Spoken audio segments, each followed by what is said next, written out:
عثمان نے خواب دیکھا تھا کہ اس کے سینے سے ایک درخت پھیلا ہے، ایک درخت اس کے سینے سے نکلا ہے، اور وہ نکلنے کے بعد اس کی جو شاخیں ہیں وہ مغرب، مشرق، شمال، جنوب میں پھیل گئی۔ 4 بڑے بڑے پہاڑ اس کے نیچے آئے اور 4 نہریں اس درخت کے نیچے کے ساتھ نکل رہی ہیں، بڑی بڑی دریائیں نکل رہی ہیں، اور ساتھ ہی ساتھ اور کچھ چیزیں اس نے دیکھی۔ اس کی جب تعبیر اپنے شیخ سے لی تو شیخ نے کہا کہ تیری حکومت تیرے نسلوں کے ذریعے سے اتنی بڑی پھیلے گی جہاں تک تو نے یہ رقبے دیکھیں، جو بڑے بڑے پہاڑ دیکھیں، اور جہاں جہاں یہ تو نے ندیاں دیکھی ہیں اور یہ سمندر دیکھیں، وہاں تک تیری حکومت تیری نسلوں میں پھیلے گی۔ اور واقعی یہ بات تھی کہ اس کی نسلوں نے وہاں تک حکومت کی جہاں تک سوچا بھی نہیں جا سکتا۔ اس نے بنیاد رکھی تھی قسطنطنیہ کو فتح کرنے کی۔ ایک خواب میں یہ بھی دیکھا تھا اس نے کہ ایک انگوٹھی ہے، ایک انگوٹھی جو بہت چمک رہی ہے، اور چمکتی ہوئی وہ انگوٹھی اس نے لی اور اس کو پہننا چاہ رہا تھا تو اس کی نیند ہوشیار ہو گئی، وہ پہن نہیں سکا۔ تو شیخ نے کہا کہ یہ انگوٹھی قسطنطنیہ ہے، یہ انگوٹھی قسطنطنیہ ہے، تو اس سے تو فتح نہیں ہوگا، لیکن تیری نسل میں کوئی ہوگا جو فتح کرے گا، تیری نسل کا۔ اور اس کی نسل میں 8ویں پش میں تھا سلطان مراد ثانی کا بیٹا محمد الفاتح، اس کا بیٹا تھا، اس کا پوترا تھا محمد الفاتح۔ عجیب بات ہے ہم نوجوانوں کے لیے تو وہ محمد الفاتح عبرت ہے، عبرت۔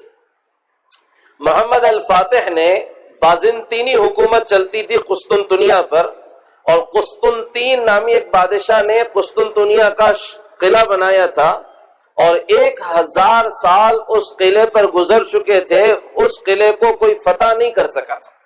مسلمان خود 700 سال سے لڑتے ہوئے آئے تھے، فتح نہیں کر سکے۔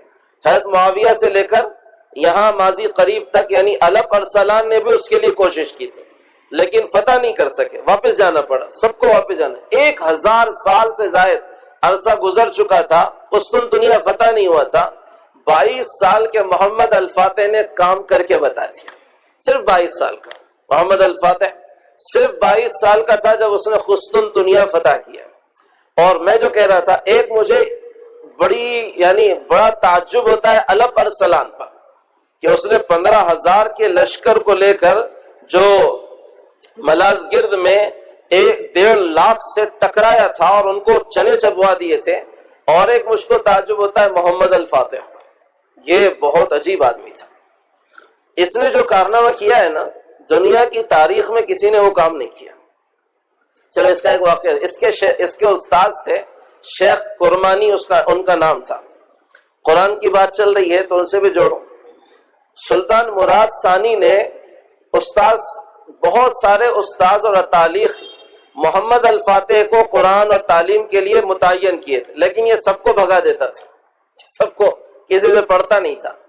تو لوگوں نے مشورہ دیا کہ کوئی سخت استاذ ہونا چاہیے، اس سے اس کو پڑھاؤ تو یہ پڑھے گا، کوئی بہت سخت ہو۔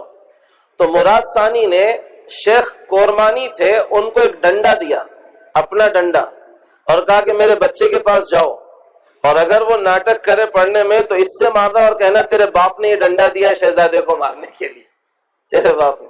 عجیب ان لوگوں کا ذوق تھا۔ آج تو ہمارے ماں باپ کا حال ایسا ہے کہ حالانکہ کمائی کچھ بھی نہیں ہے لیکن بچوں کی محبت شہزادوں سے کم نہیں ہے۔ استاذ اگر ہاتھ بھی لگا دے تو لڑنے بھیڑنے آ جاتے ہیں مکتب کے اساتذہ سے، یہ حالت ہو جاتی ہے۔ تو یہ شیخ کرمانی جب اس کے پاس گئے تو ڈنڈا لے کر گئے، ایسے ہی وہ بیٹھا ہوا تھا، بچہ تھا، اور اس کے سامنے گئے اور کہا کہ یہ ڈنڈا دیکھ رہا ہے، تیرے باپ نے دیا ہے تجھے مارنے کے لیے اگر تو نہیں پڑھے گا۔ تو وہ ہنسنے لگا، کہا جاؤ تم جیسے بہت آئے، سب کو بھگا دیا میں نے، جاؤ تم جیسے بہت آئے۔ تو شیخ قربانی نے وہی ڈنڈے سے بھرے مجمع میں اس کو مارا تھا، وہی ڈنڈے سے بھرے مجمع میں اس کو مارا تھا، شہزادے کو۔ کہا تیرے باپ نے مارنے کے لیے کہا قرآن پڑھے گا کہ مار کھائے گا، قرآن پڑھے گا کہ مار کھائے گا۔ وہ سمجھ گیا کہ یہ استاذ تھوڑے سے ہٹے ہوئے استاذ ہیں، یہ ذرا الگ ہے۔ اس لیے جب جوان ہوا، بڑا بھی ہوا، تو پوری زندگی ان سے بہت وہ حجاب کھاتا تھا اور ان کی بہت تعظیم کرتا تھا۔ انہوں نے اس کو قرآن سکھایا، حدیث سکھائی، اور اس کے دماغ میں قسطنطنیہ کو فتح کرنے کا جذبہ ڈالا تھا بچپن سے ہی کہ تو ہے اندر مجھے وہ علامتیں دکھتی ہیں جو قسطنطنیہ کو فتح کریں گے، یہ ہے اس کی۔ اور واقعی باپ کی فکر تھی، جو اس نے بچے کو اس طرح مار کے قرآن کی تعلیمات دلا دی تو بچہ ویسے بنا۔ اب جو ماں باپ اپنے بچوں کے استاذوں کے ہاتھ لگانے پر استاذوں کے گلے پکڑتے ہوں گے، ان کے بچے محمد فاتح بنیں گے کہ دوسرے بنیں؟ ظاہر سی بات ہے، کیا بنیں گے؟ بادشاہ وقت شہزادے کو استاد سے مار کھلا رہا ہے، شہزادے کو مار کھلا رہا ہے، اور ہمارے پاس تو ہر گھر میں شہزادے ہیں، مار کھلانے کے لیے کوئی تیاری نہیں، جس کی وجہ سے ہمارے شہزادے واقعی شہزادے سلیم کی طرح بگڑ جاتے ہیں، واقعی آگے چل کر وہ کسی نہ کسی چکر میں پڑے جاتے ہیں، یا ماں باپ کو بھی نہیں گنتے۔ اکبر کے خلاف شہزادہ سلیم کھڑا ہو گیا، ویسی حال ہو جاتا ہے ہمارے شہزادوں کا۔ اس نے ان کو بہت زبردست تلقین کی۔ تو 22 سال کی عمر میں مراد ثانی کا جب انتقال ہوا تو محمد الفاتح بادشاہ بنا۔ اس نے پہلے ہی دن سے اپنی حکومت کو ایک طرف سنبھالا، پورا نظام قائم کیا اور بنیادی چیزوں پر توجہ دی۔ میں نے اس لیے کہا تھا جب یہ ارطغرل کا سوال آیا تھا کہ یہ لوگوں نے فتح ایسے ہی جادوئی طور پر نہیں کی، انہوں نے محنت کی ہے، برسوں محنت کی، اور ہر لائن کی کوششیں کی، ایسی کوششیں کی جس کا تصور آج نہیں ہم کر سکتے۔ جو میں سنانا چاہتا ہوں، خیر اس پر میں بات ختم کر دوں گا۔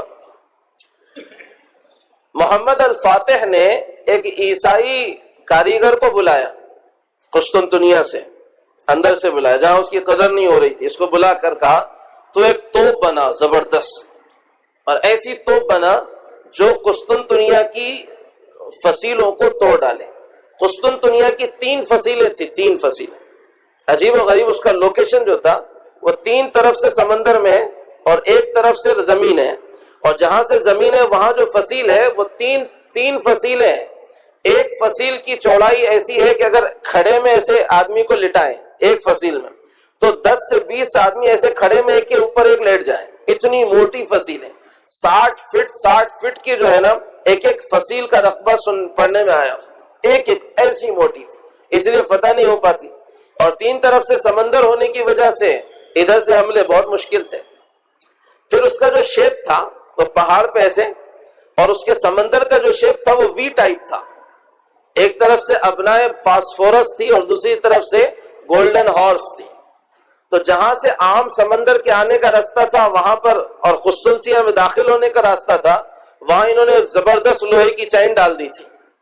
وہ چین جب جس جہاز کو اندر آنے دینا چاہتے چین نیچے کرتے تو جہاز اندر انٹر ہوتا، اور جس کو آنے نہیں دینا چاہتے چین اوپر کرتے اور پیچھے سے تیل ڈال کر اس جہاز کو جلا دیتے تھے۔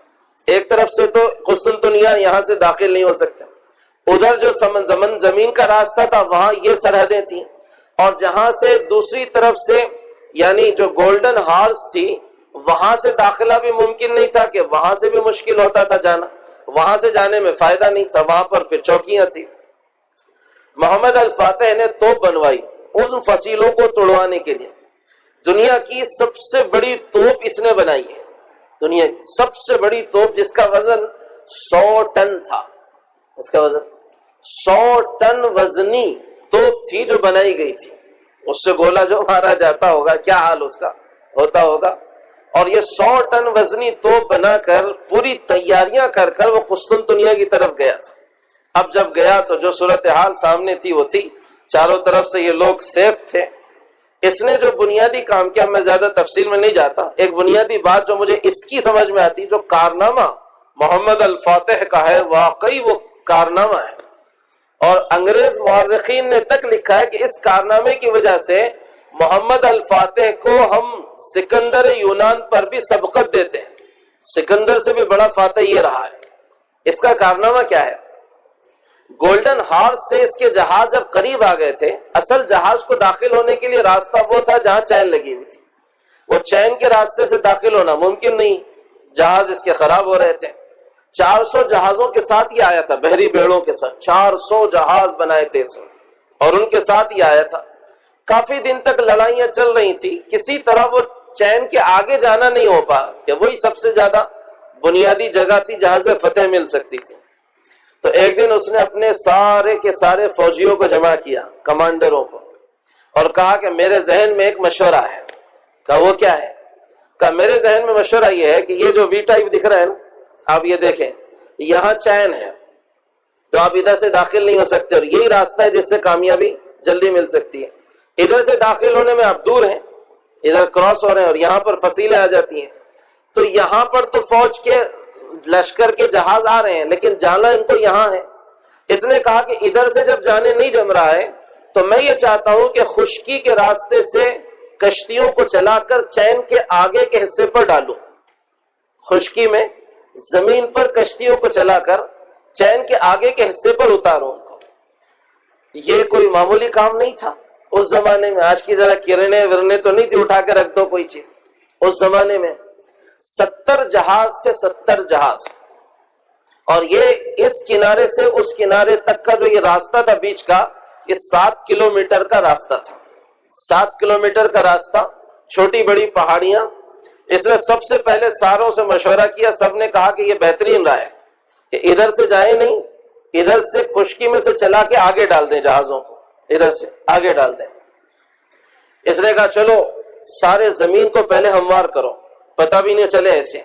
ساری زمین ہموار کر دی گئی، برابر کر دی، ٹیلیاں ٹیلے وغیرہ سب توڑ تاڑ کر سب برابر کر دیے گئے۔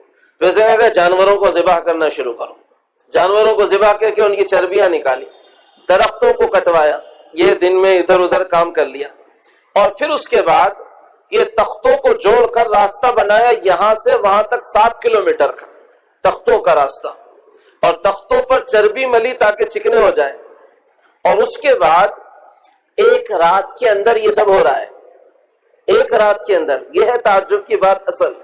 ایک رات کے اندر تختے بچھے، ان پر چربی ملی گئی، اور ایک رات کے اندر جہاز کو کھینچ کر 70 جہازوں کو کھینچ کر یہ کونے سے وہ کونے، زمین پر جہاز کو، سمندر کے جہاز کو چلانے والا محمد الفاتح کے علاوہ کوئی نہیں گزرا۔ ایک رات میں 70 جہازوں کو اس نے یہ کونے سے وہ کونے اتارا۔ یہ رات میں ان کا عید کا دن تھا، چاند رات تھی گویا۔ یہ کہنے لگے یہ بھاگے گا ایسے ہی جیسے ابھی تک جتنے لوگ بھاگے ہیں، ایسے ہی واپس جائے گا یہ خود۔ اور جب صبح ہوئی تو اس کے 70 جہاز اس کے دروازے پہ کھڑے ہو گئے تھے۔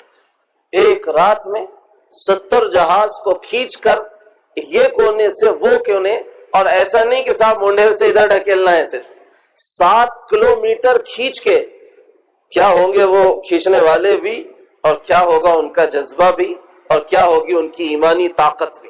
اور واقعی اللہ کے نبی نے غلط نہیں کہا تھا، فَنِعْمَ الْأَمِيرُ أَمِيرُهَا وَنِعْمَ الْجَيْشُ جَيْشُهَا، اس کا امیر بھی بہترین امیر ہوگا، اور وہ جیش لشکر بھی بہترین لشکر ہوگا۔ کیا ان کے جذبے ہوں گے سوچ سکتے ہیں؟ ایک رات میں 70 جہاز جنہوں نے 7 کلومیٹر زمین پہ چلائے، 7 کلومیٹر جنگی جہازوں کو زمین پر ایک رات میں ادھر سے ادھر کیا، اللہ نے فتح دے دی۔ 1000 سال سے جو قسطنطنیہ فتح نہیں ہو سکا تھا، 22 سال کے ایک نوجوان نے فتح کر دیا۔